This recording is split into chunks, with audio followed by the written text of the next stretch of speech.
Bring in former Secretary of State Mike Pompeo, now a Fox News contributor, and just get your take as to what is happening and what you think the White House and the Pentagon will say today. Well, Bill and Dana, thanks for having me on this morning. It's pretty clear that the Biden administration's policies have resulted in a huge conflagration.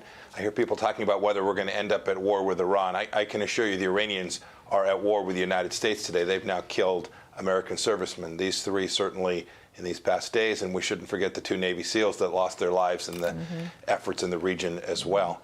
Dana, Bill, if we stay on our back foot, if we continue to be reactive, if we continue to say, gosh, when they do something, we're gonna hold them accountable, the Iranians will continue at this. And it will not only be in Israel and Gaza, it will be all across the world. They are the world's largest state sponsor of terror. They're deeply connected to Iran and China. And until President Biden manages to restore deterrence, I think we're risking escalation continuing in exactly the way we've seen it happen in these past weeks. Well, a couple of things here. They've been trying not to get this thing to blow up and escalate more than it already has. Here's the missile range that Iran has today. This is quite stunning. Ballistic and cruise missiles. I mean, if you want to make the case, sir, they could hit eastern India and they could hit mainland Europe. The axis of resistance, put this up here. This is the route that Iran has used, and this is part of the reason why our U.S. troops are there, 3,500 of them, trying to prevent them from resupplying Hezbollah in Lebanon or the forces in Syria, or even supplying forces in the West Bank there, just west of where you see Jordan on the map. Jack Keane last hour, he said you got to hit the right target. Mitch McConnell said, hit him hard. Lindsey Graham says you have to go after Iran inside of Iran. When you try to balance not escalating a wider Middle East war with the appropriate response to get Iran to back down, how do you calculate that? Well, Bill, I've had to do that. I've been sitting in exactly the same spot Secretary Blinken is in today, where he's advising President Biden. I was advising President Trump when there was risk that we were going to lose deterrence. Two thoughts. First, it matters who the deterror is. The same strike taken by our administration will actually feel very different to the Iranians than one taken by President Biden because of Afghanistan, because of what's happening in Europe. He is perceived as weak instead of strong.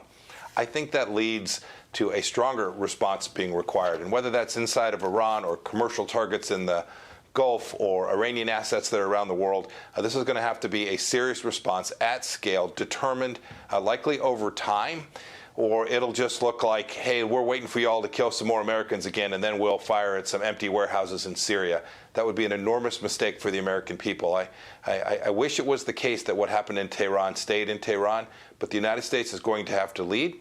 We will get our partners and friends to be along with us if we demonstrate that resolve adequately, Bill. The White House will brief at 1:30, the Pentagon at 2:30, so we'll have that. Also over the weekend, there was reports that there were actual staff members of the UN refugee agency that supposedly helps take care of the Palestinians, but now you have 12 countries pausing funding, including the United States. Austria and Japan also added to that list.